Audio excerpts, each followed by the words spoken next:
Good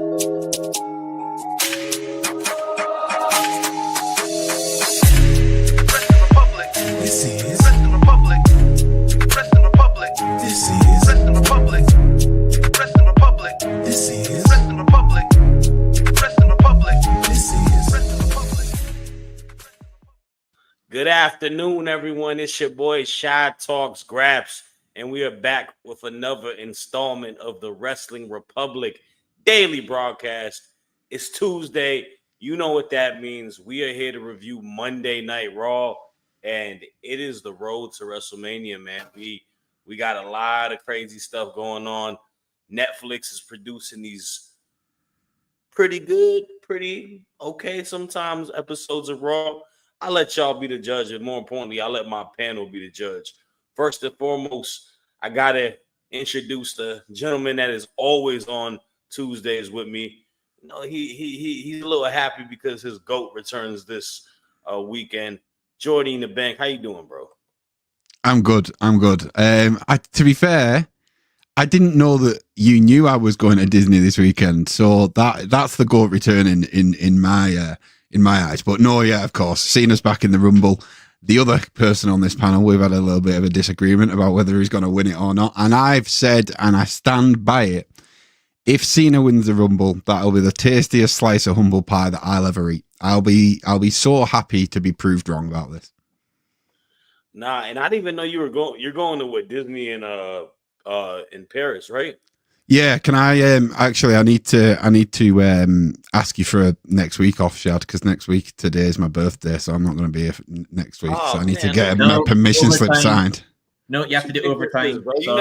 You're not 10 years old. You don't celebrate birthdays here, bro. I'm messing around. Nah, that's what's up, man. Hopefully you have fun over there. Hopefully you get to celebrate in Disney, you know, eating a Mickey Mouse ice cream sandwich while John Cena wins the Rumble. But you heard the other voice here, man, a person that is a sicko just like me. But we're here to talk about Monday Night Raw today. We're out of our, island of relevancy. But y'all know who it is, man. It's the dog. So how you doing, bro? Good as always, brother. I mean, can we just scrap this whole topic and do an AEW Dark Elevation throwback? I mean, come on, why not? That sounds like a bunch of fun to me. But digress, Jordy, enjoy Disneyland Paris and paying €20 for a waffle with shaped mouth. Fair dues, that's how you want to spend your budget, and I will not complain about that. I'm somebody who buys a lot of dumb things. Behind me is clear evidence there. But nonetheless, episode of Raw tonight, for me personally, the best way to describe it, missable until the last 45 minutes, in my personal opinion. Okay, well, you know what? Let's just get right into it, man. I just heard Dark Elevator and started thinking about Terror, but yeah. Let's talk about it, because I definitely kind of share a lot of similar thoughts. I thought it was a roller coaster of an episode, but it really just depends how you close out the show. And we'll talk about that at the end, because I thought the closing was a strong suit. But, man, let's talk about another key part of the show, and it was our road to the Royal Rumble. Like I mentioned, we had Seth Rollins cutting a promo, talking about he's entering himself in the Royal Rumble. He is going to eliminate a lot of people that are big-time names. Roman Reigns, CM Punk. Like, he's out for blood. Especially Roman Reigns. Roman Reigns. The Roman one was very telling. Obviously, we saw Roman being announced as the cover athlete of WWE 2K. So, Roman's definitely got the people buzzing right now. But we got another person coming out as well. And we had Gunther as their, obviously, the world champion. Letting Seth know that he doesn't have a chance. Logan Paul comes out. Logan Paul says that he is going to win the Royal Rumble, and Gunther is cool with it. He said he wants to go against Logan and slap the smirk out of his face. I enjoyed that line. I would like to see him do that. But the question everyone got buzzing is Logan Paul going to be, one, the individual that wins the Royal Rumble? And two, if so, will he be the one challenging Gunther for the World Heavyweight Championship. I will give my 2 cents first for very briefly. I hope not. I truthfully hope not. And I think Logan Paul is a talented wrestler. I think he does hold the, notable name. But when we do stuff like this, it makes me as a wrestling fan feel a little turned off by the product because I don't consider him a wrestler. I'm going to be honest with you. I think he can wrestle, but I don't consider him a wrestler. He's not here every week. He's not, doing what the Gunthers, the Seths, the Punks are doing on Raw. He is a celebrity, and that's fine. That's not a problem. You get him for these main stage pay-per-views, pop a rating. Hey, the 2 streamer dudes are going to be on the Royal Rumble going on Twitch. That's his lane that he's cut from. He's just better at it than them on the wrestling standpoint. And I think he does everything more so to help his brand, which is fine. But that doesn't help the brand for WWE. It doesn't. It adds nothing to it. And it's not fair to the locker room. That's my personal opinion. And I'm curious to see if y'all agree or disagree. Jordy, I'm going to kick it off to you first. What are your thoughts on the segment yesterday and the idea of Logan Paul challenging Gunther and winning the Royal Rumble? Firstly, obviously, big up the crowd because I think they echoed the voice of wrestling fans everywhere because we've seen Logan have some frosty receptions, don't get me wrong, as a heel should, but last night felt different. Like last night felt like they really, really weren't going to stop until he just walked off. It wasn't what happens to Dom and it wasn't what happens to the New Day. It felt a little bit more intense. And for me, I agree, Shad. I don't see him as a wrestler. And I think I could have done. And I think it's kind of on him why I don't, personally. When he got that US title, that was his chance to really... If he'd have gone on a solid run, fighting champ, turned up on SmackDown, maybe not every week, but, a couple of times a month, like 1 in every 2 or something like that, defended it, put on a good match on TV rather than just turning up for a PLE. I think he would have garnered a bit more respect from wrestling fans. And I think he, for whatever reason, like he was off playing Tetris. Do you know what I mean? Like it wasn't, and I get it. You're taking the belt everywhere and you get new eyes on it. I get that, but you could have had a bit of both. And I think that's where it's really fallen short for me. And now it's at a point, the roster's so stacked. We don't need him. Like, we've got that many fantastic wrestlers. Maybe a couple of years ago, we were in a place where it was like, okay, having somebody that's that great of a wrestler and that big of a name, it is good. Now, and it might just be me personally, I don't really care. And this is me who was against the grain in a lot of people. Like when I went to Money in the Bank, I was excited that he was on that card. I was excited that he was in that match because I knew he would do something that would make me like that I'd see live and it would be crazy. But I'm over it. Like I don't care for seeing him. And yeah, maybe Gunther is the fight, is the match, because it'll seem to allude. Seth and Roman seem to be alluding to each other. Obviously, we'll talk about the segment at the end. Which begs the question, where does that leave Gunther, apart from obviously my man John Cena? So that's a possibility as well, but I just not bothered about Logan anymore. Go fight your brother. Like, cool, but I don't care. Stay out of WWE. Announced today they are having a boxing match in what is it, April, March or something like that? March 24th, I believe. A month before Mania.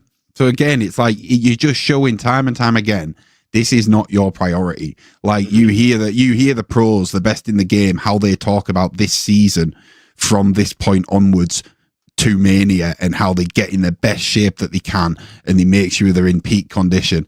And Logan's like, I'm going to go and fight my brother. Like, I'm just like, stay away then. Go and do that. And that goes back to what I was saying. His main focus is his brand. All of this is tied to his brand, his podcast, everything. It's about Logan Paul, which is fine. I have no problem with that. You created the entity of who you are. You flaunt that. But as us, all right? Yeah. I'm here to say it because I'm tired of this whole BS of catering to the casual fans and this casual stuff. There's a casual fans, but there's the fans, bro. And there's us as people that watch this every damn week. Where we've gained a relationship of a lot of these wrestlers, where we are genuine fans of these people. We buy their merchandises. We have a sense of emotion when we watch them in these moments. He doesn't do that at all. Like in this, we're allowing a guy who's, yes, talented, but he's still an outsider in a way. If you give him that type of accolade, I don't know. I think it sets a bad precedent. On top of the fact that he is a bit of a scumbag dude, but I digress. Let's get a couple comments in first, and then I want to hear what Soul got to say, because I'm sure he has lovely words to say about Logan Paul. First and foremost, friend of the show, number one Superfly. If we do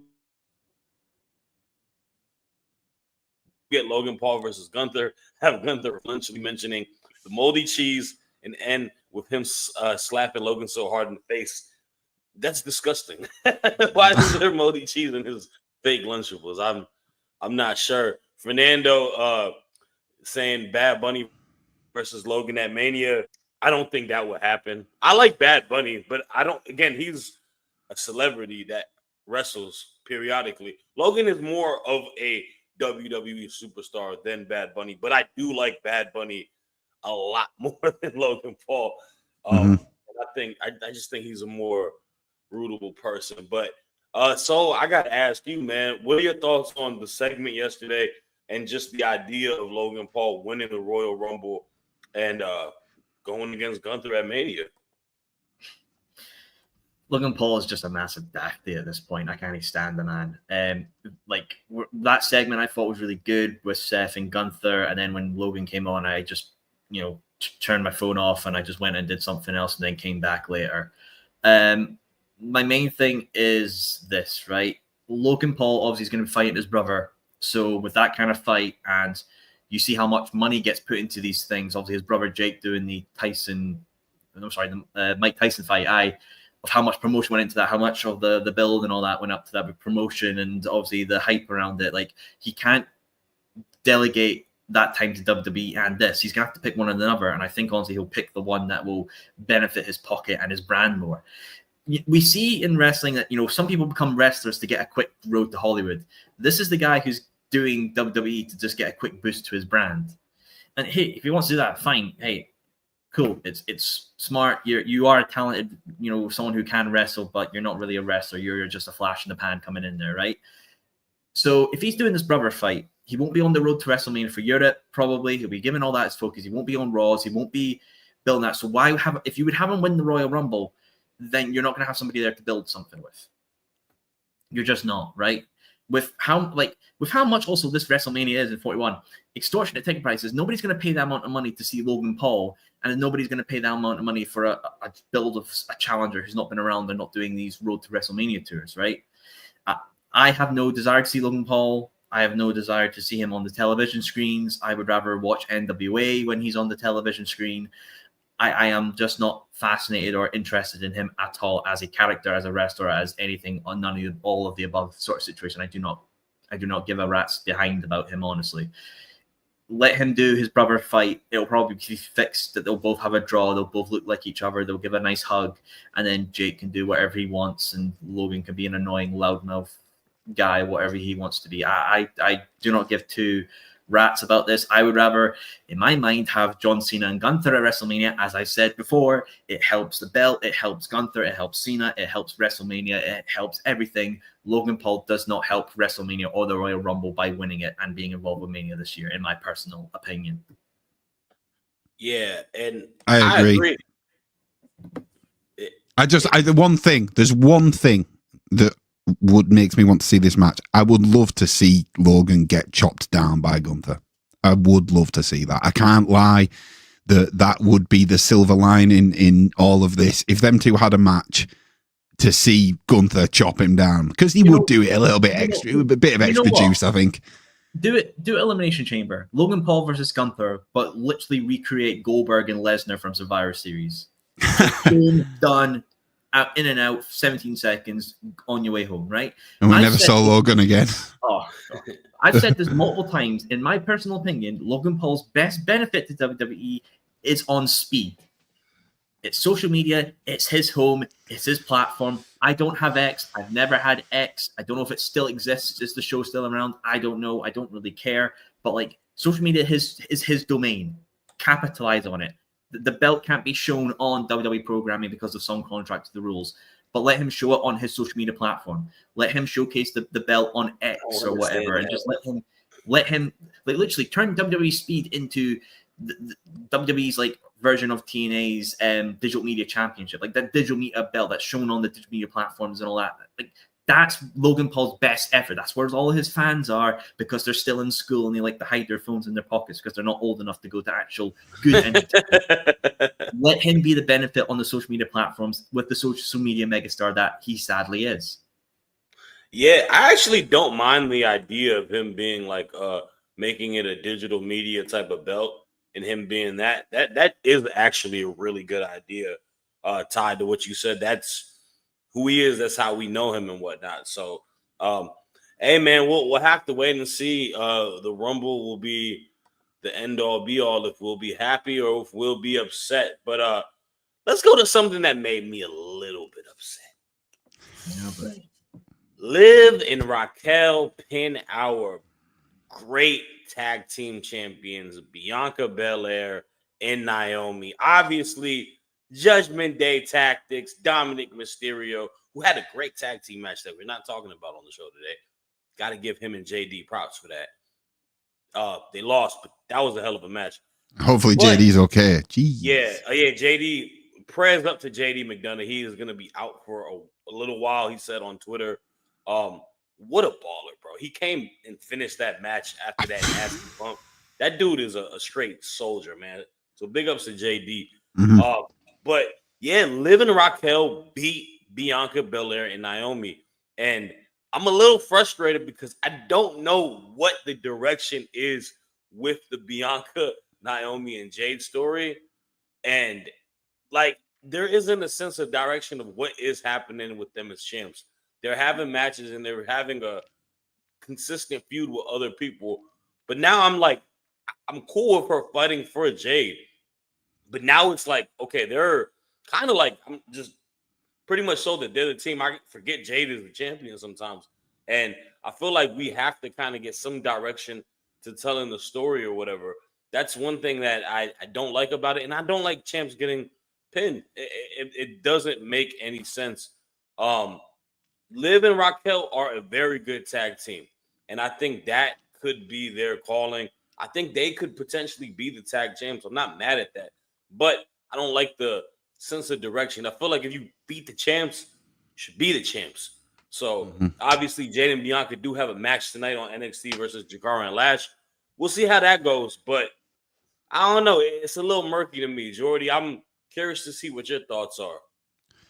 I think it seems to be a running trend, especially in the past 2 weeks. Like you said, that champions be losing. Like Chelsea took a pin. Who else on SmackDown? There was someone else. That took a pin. Oh no, maybe they lost. But then obviously, yeah, last night it was Naomi that took the pin, wasn't it? It wasn't Bianca. I don't know how I feel about it. Echoing a lot of the comments, I agree. I think if you're going to take the belts off of Bianca and Naomi, I think Liv and Raquel are probably a great successors to them belts. I think they'll do a good job with them. I think we'll get a better dynamic and a better story told with them as tag champions than we did with Liv as the champ and Raquel as like an almost silent heavy. I feel we've seen them do it as faces. They were champions, I think, when at Money in the Bank in London. So yeah, I think they'll be solid. In terms of the Bianca, Naomi, Jade stuff, I'm at a point now where like every week I'm like, is Jade going to come back? Like every time Bianca and Naomi are in a match, I'm waiting for it. And I know it's probably going to be the Rumble, but I would not have predicted Tiffy to cash in her briefcase when she did either. So like little moments that WWE have done like that are kind of keeping me on my toes in the weekly programming. I still don't know. One thing that I do kind of like though, the possibility is the Wyatt Six to maybe get involved in this unraveling of who took out Jade, because they're always, taking out people who are betraying teams and stuff like that. I don't think it is, because obviously Jade knows who took her out. She's alluded to that on social media.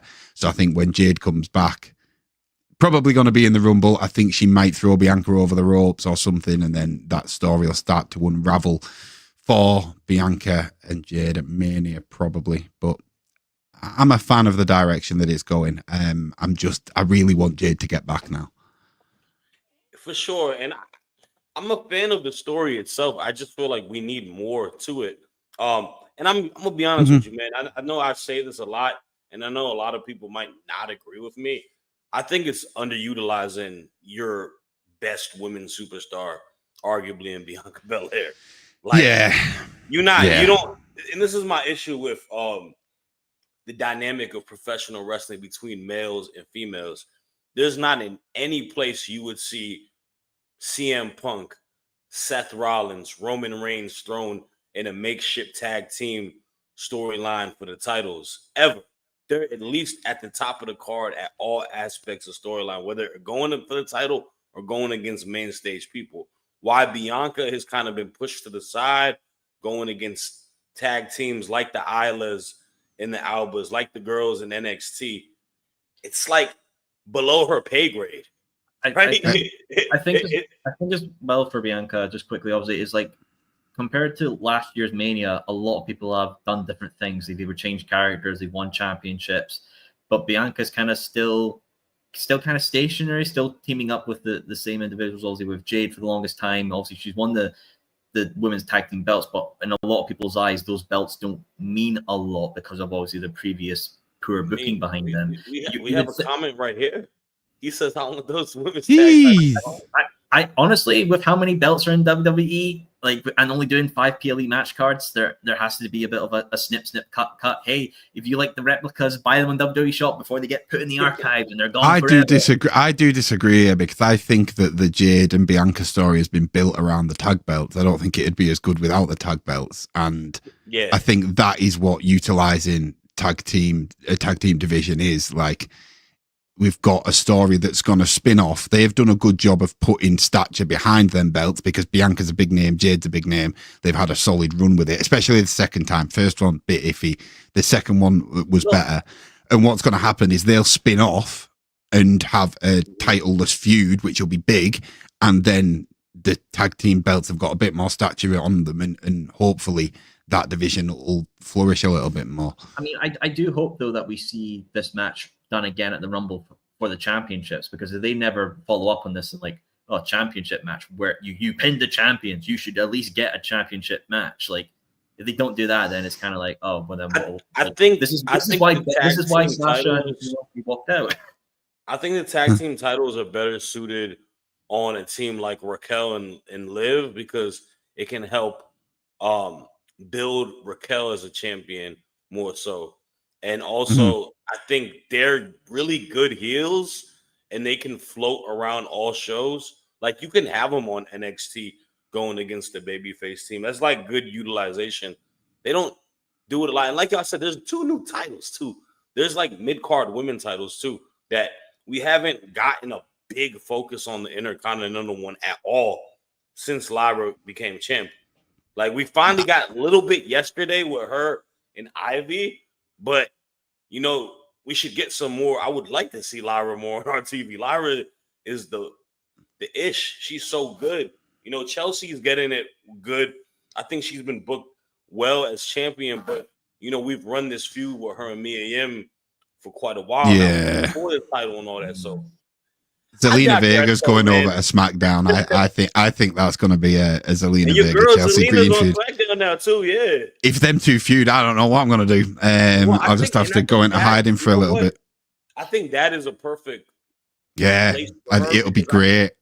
because I think and I think I said this before when we were talking about it, like on another daily. I think SmackDown is top heavy. They got a lot of women in the main event scene, but they don't have a lot of mid card women. So Zelina is a good plug and play player for the mid card division. You know, feud with a Chelsea Green.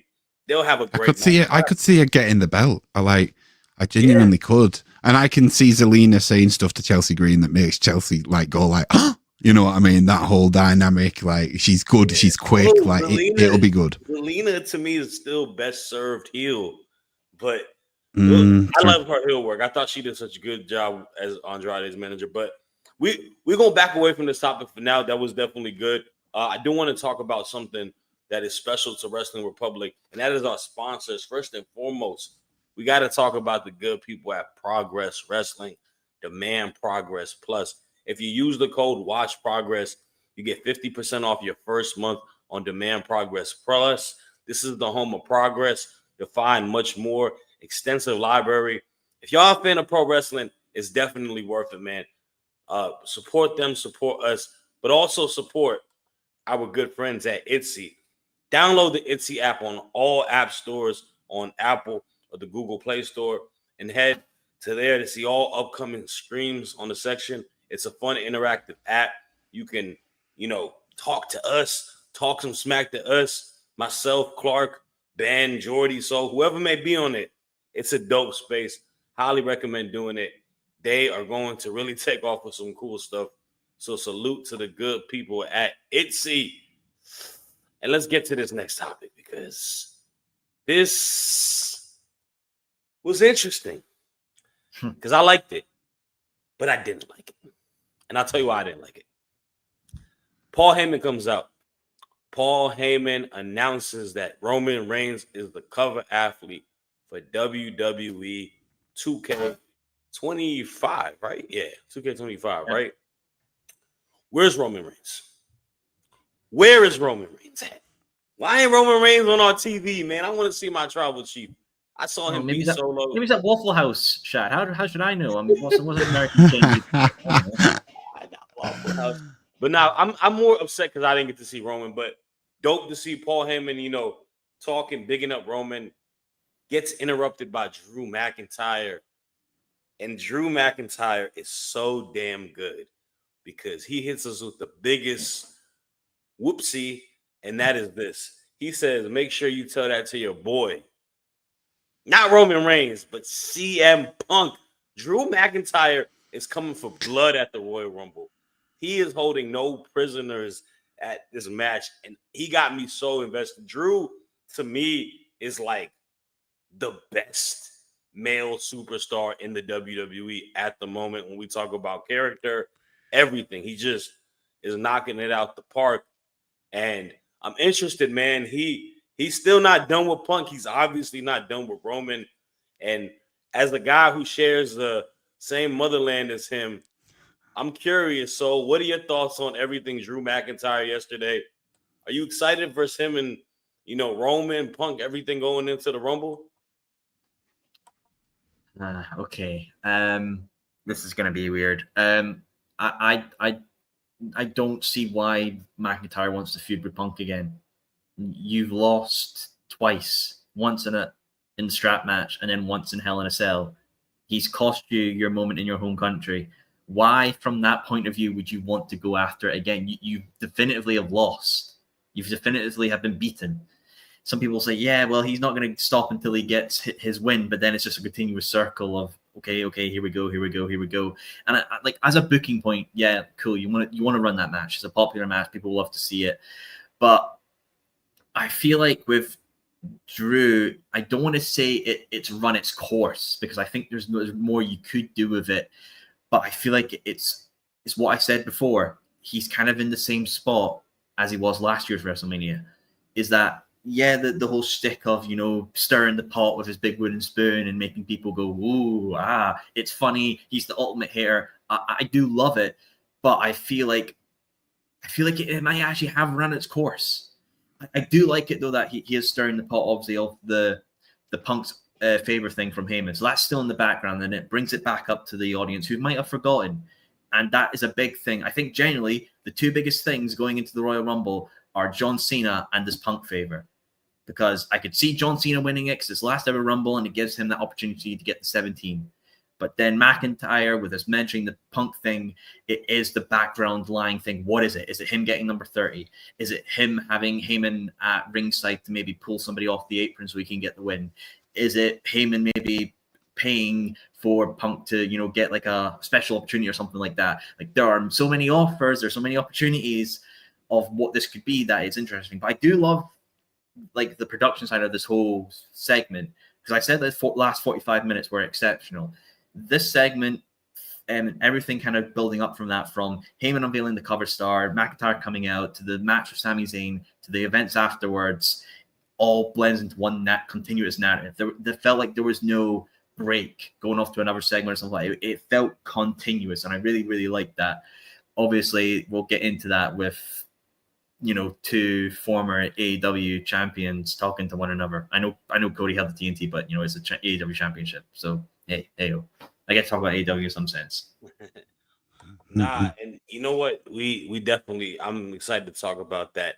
Everything is kind of like intertwined with the Royal Rumble on the men's side, which is interesting to see. Did you just put a headband on?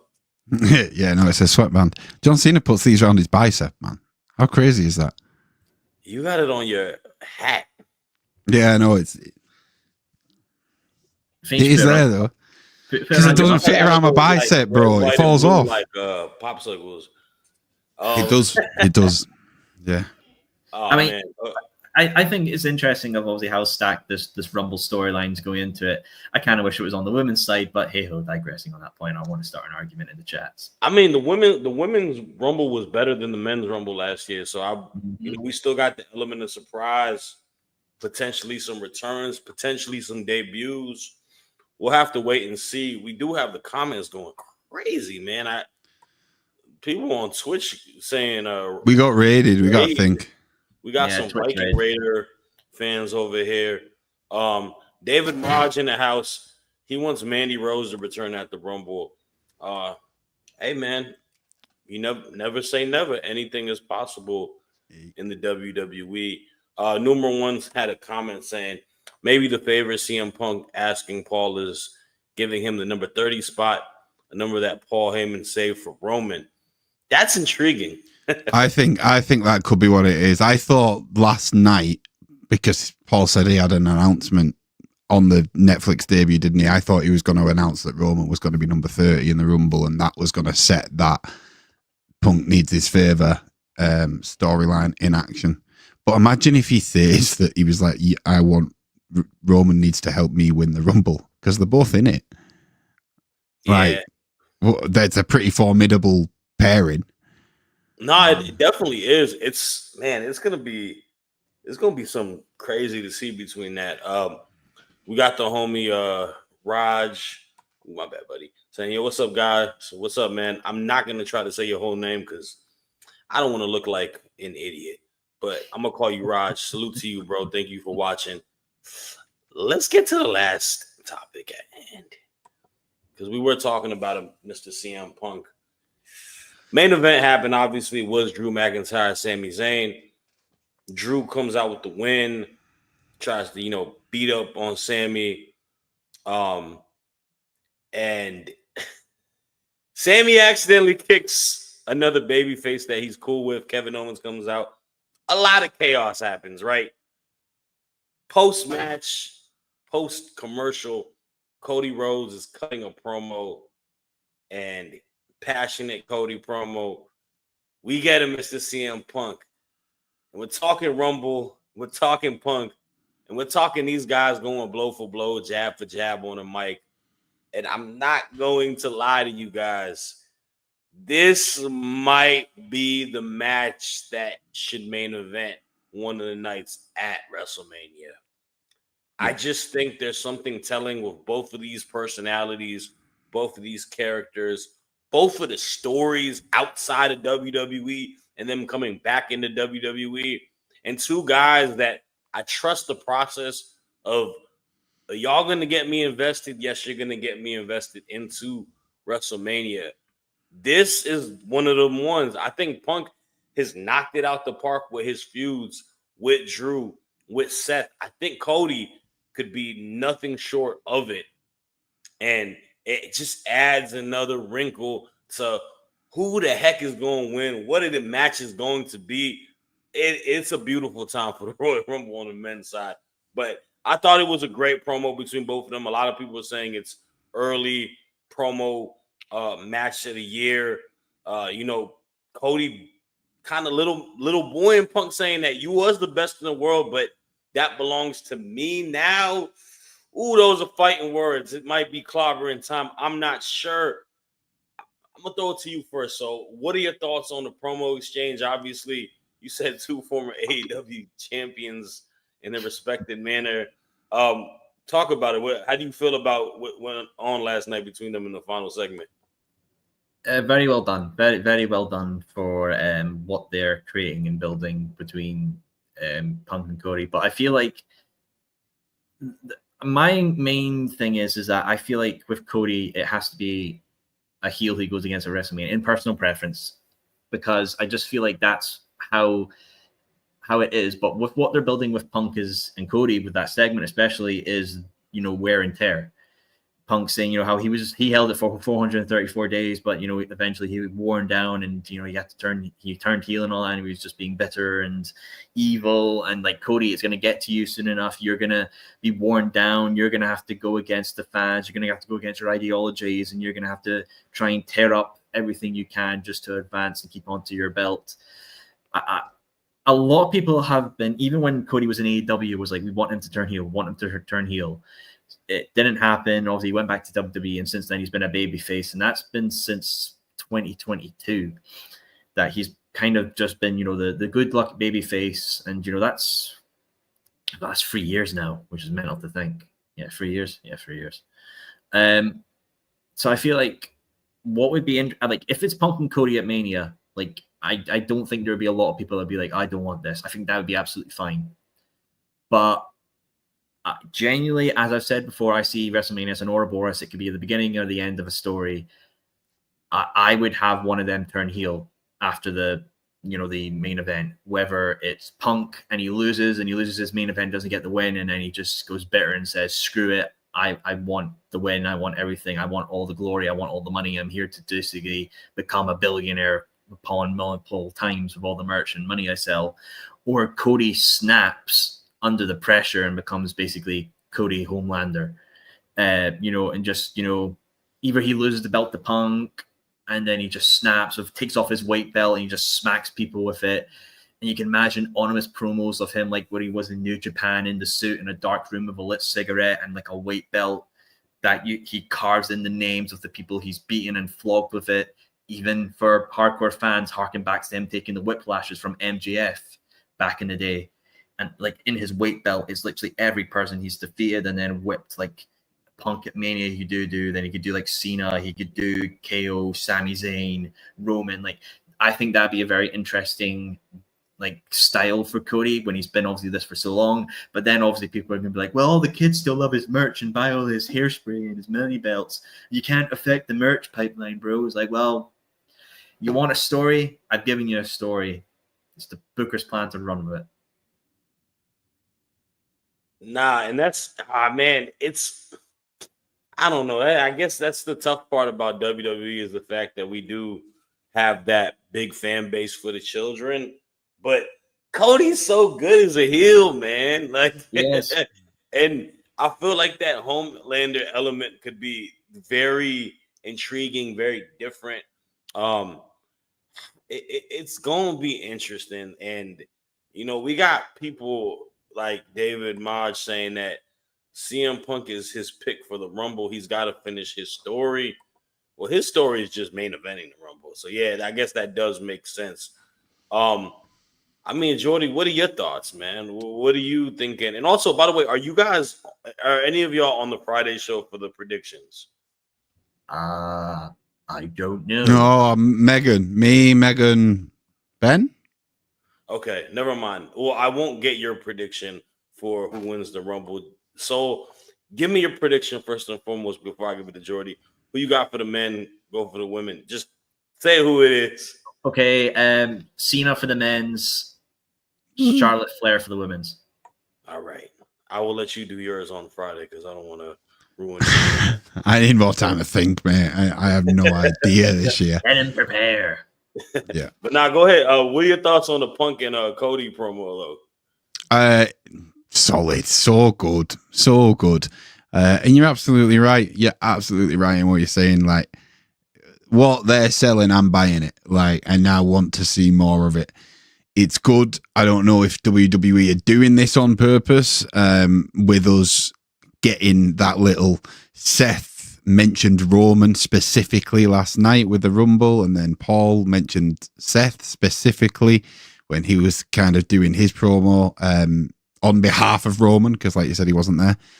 But the one thing I want to say, right, and I don't know if anyone else picked up on it, we've all seen online the Cody Homelander references, and absolutely right. And there was an element of that, I think, when he went on that big angry rant before Punk came down. However, when he was talking to CM Punk, I didn't see a Homelander. He was giving me Anakin Skywalker vibes. That was the way his voice had twisted, and he was like staring through Punk in a way that I've only seen Anakin Skywalker stare right through Obi-Wan Kenobi. And we've been so convinced this whole time that it's going to be a Homelander story arc. But what if we're about to see the Jedi and the Apprentice, and one gets slain? You are my brother. You were supposed to turn against the dark side, not join them. What if that's what we're going to see between Cody and CM Punk? Because like, there was something in Cody's eye last night. There was something in his voice that I don't think we've seen, not seen before, because I have seen it before when he was a heel. Not seen it in a long time, and it was exciting. It was almost awkward, but I don't mean that in a bad way. It was in a sense where like Punk was looking at him like, I don't know who's looking back at me right now. And the whole heavy is the head that wears the crown, blaming it on the belt, because obviously look how popular Roman is now, and he's doing all the stuff with 2K that Cody was doing last year, and like he's maybe on that marketing front. So yeah, it's just very interesting the way how much has changed in a year, how much people want Cody to be the bad guy. I think, aside from obviously the younger fan base, which I completely understand. But if he's going on an Anakin, story arc, then I wouldn't want to be the younglings. That's what I'm going to say. I gotta say, all I'm imagining now is Punk and Cody in the ring, and then Brandy comes out like Padme. It's like, Cody dead, and then you turned her against me. Then Cody does the crossroads on Brandy. And it's like, look what you made me dead. Look what you made me become. And then it's just like, bro, stop using the hair dye. It's poisoning your mind, Cody. Become a blonde again, man. Stop it. The blonde. The blonde is tainting you, Cody. I gotta put this out there because there's a person on IG who unfortunately has my name kind of similar to their names. Shady G45 saying, dude, there's just one guy watching. That's only on Instagram. There's a bunch of people watching on YouTube, X, and Twitch. Also, he's saying Roman is a bigger draw than Cody. Clearly, I don't think you're a draw at all, buddy. So I don't really care about what you guys say on the comments. We're also live on MySpace. MySpace is a popular platform. I don't know. These trolls try to get on the whole stuff like that. We do have a good comment though. Lil HZ saying Tyler Bate, I hope he returns at the Rumble. He would like that. I would like that too. Tyler Bate is that dude. Hopefully he's happy and healthy and we get to see him back again. David Maj giving us his Rumble predictions. He's got Charlotte for the women, Punk for the men. So it's kind of looking like that. Punk, Cena, I don't know. I'm kind of leaning towards the idea of Punk, and I think Flair is my lock for the women's. The men, I'm going to keep going through the week and see what happens on SmackDown before I make my claim. But that's all the time we have today, guys. This has been a very fun episode. Remember to like, comment, and subscribe. on the YouTube page. Follow us on all social media platforms. We'll be back same time tomorrow, 8 o'clock UK, 3 Eastern, 12 Pacific. If you're not doing anything tonight, NXT Off the Air, myself, Drizzy, and Clark will be reviewing NXT directly after the show is done. So that should be dope. And yeah, man, in the words of Jay Uso, who was very over last night with Quavo, deuces, we out here. Y'all take care. Peace.